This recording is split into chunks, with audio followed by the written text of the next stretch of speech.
الحمد لله رب العالمين والصلاة والسلام على سيد المرسلين أما بعد فأعوذ بالله من الشيطان الرجيم بسم الله الرحمن الرحيم الصلاة والسلام عليك يا رسول الله وعلى آلك وصحابك يا نور الله صلی اللہ علی محمد صلی اللہ تعالیٰ علیہ وسلم۔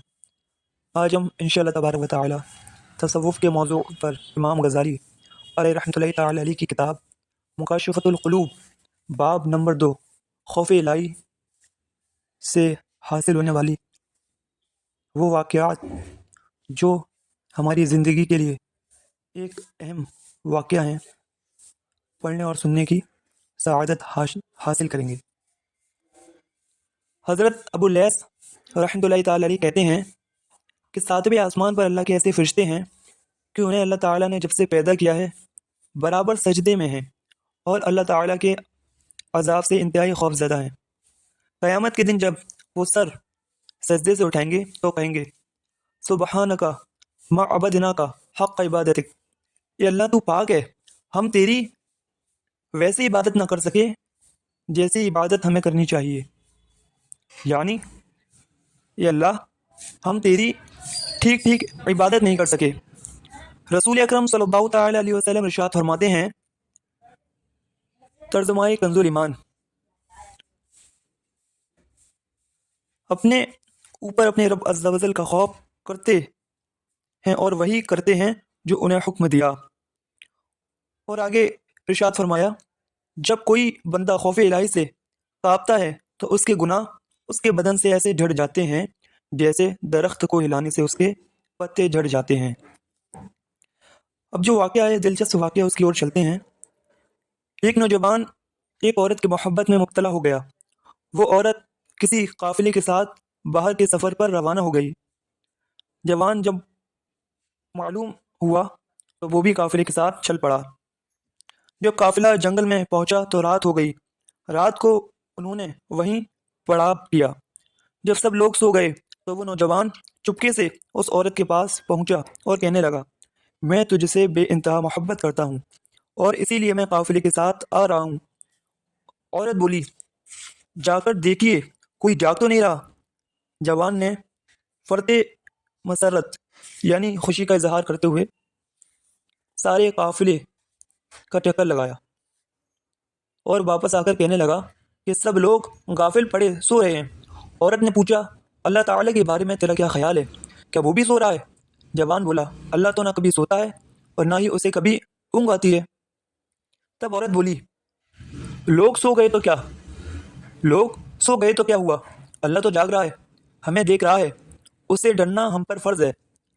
جوان نے جو ہی یہ بات سنی، خوف خدا سے لرز یعنی کپکپاہٹ اس کے بدن پر طاری ہوئی اور وہ کپکپاہٹ کے ساتھ وہاں سے برے ارادے سے توبہ کر گھر واپس چلا گیا۔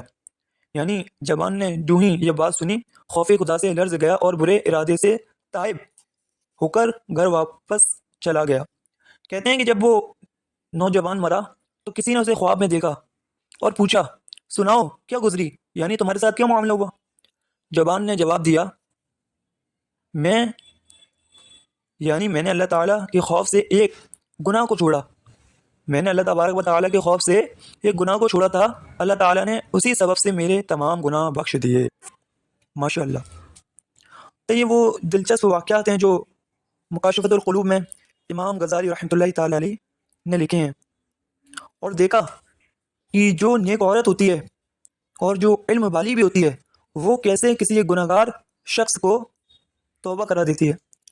جب وہ شخص اس کے پاس آیا اور کہنے لگا کہ مجھے تم سے محبت ہے اور اپنے عشق کا اظہار کرنے لگا، تو عورت نے کیا خوب کہا کہ یہ تو دیکھ کر آؤ کہ سب سو گئے قافلے والے۔ بولا کہ ہاں، میں چکر لگا کر آیا ہوں، سب قافلے والے سو گئے۔ لیکن ماشاء اللہ عورت کا جو سوال تھا وہ یہ تھا، قافلے والے تو سو گئے، اللہ کے بارے میں تیرا کیا خیال ہے؟ کہ اللہ بھی سو رہا ہے؟ کہ اللہ میں دیکھ نہیں رہا؟ تو وہ شخص کہتا ہے کہ نہیں، اللہ تو نہ سوتا ہے نہ اسے اونگ آتی ہے۔ تو وہ عورت بولی، پھر ہم دونوں پر ڈرنا فرض ہے، یعنی ہمیں ڈرنا چاہیے کہ اللہ تبارک و تعالیٰ ہمیں دیکھ رہا ہے۔ تو اسی ایک جملے کی وجہ سے وہ جو شخص تھا جو بری نیت سے آیا تھا، اس نے توبہ کر لی، اور جب توبہ کی اور وہاں سے چلا گیا تو اس کے انتقال کے بعد کسی نے اسے خواب میں دیکھا اور پوچھا کہ تیرے ساتھ کیا معاملہ ہوا ہے، یعنی کیا گزری؟ تو وہ شخص کہتا ہے کہ میں نے اللہ تعالیٰ کے خوف سے ایک گناہ کو چھوڑا، یعنی اس نے اللہ تبارک و تعالیٰ کے خوف سے ایک گناہ کو چھوڑ دیا تھا، اللہ تعالیٰ نے اسی سبب یعنی وہ گناہ چھوڑنے کے سبب سے اس کے تمام گناہ بخش دیے۔ اللہ تبارک و تعالیٰ قادر ہے جنت دینے پر۔ اللہ تبارک و تعالیٰ کو اس کی ایک نیکی پسند آئی، اللہ تبارک و تعالیٰ نے اسے جنت عطا کر دی یعنی بخش دیا۔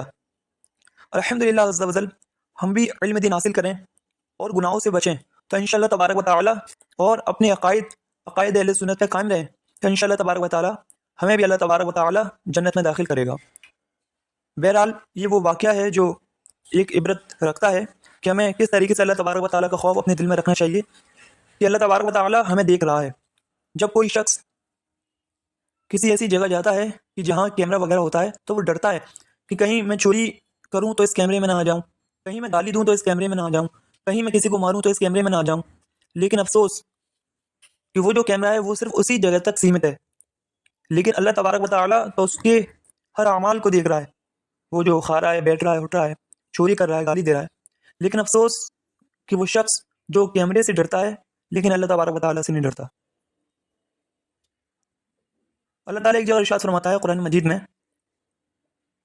وَلَا تَخْشَوْا النَّاسَ وَاخْشَوْنِ، تم لوگ یعنی تم لوگوں سے نہیں مجھ سے ڈرو۔ اللہ تبارک و تعالیٰ کہہ رہا ہے ہمیں کہ تم لوگوں سے مت ڈرو، یہ دنیا میں جو لوگ ہیں ان سے نہ ڈرو بلکہ مجھ سے ڈرو، یعنی ہمیں اللہ تبارک و تعالیٰ سے ہی ڈرنا ہے۔ تو انشاءاللہ تبارک و تعالیٰ اللہ کی بارگاہ میں یہ دعا ہے کہ اللہ تبارک و تعالیٰ ہمارے دل میں خوف دنیا کا نہیں بلکہ اپنا پیدا کرنے اور برائی سے بچنے کی توفیق عطا فرمائے۔ آمین بجاہ نبی آمین صلی اللہ تعالیٰ علی محمد صلی اللہ تعالیٰ علیہ وسلم۔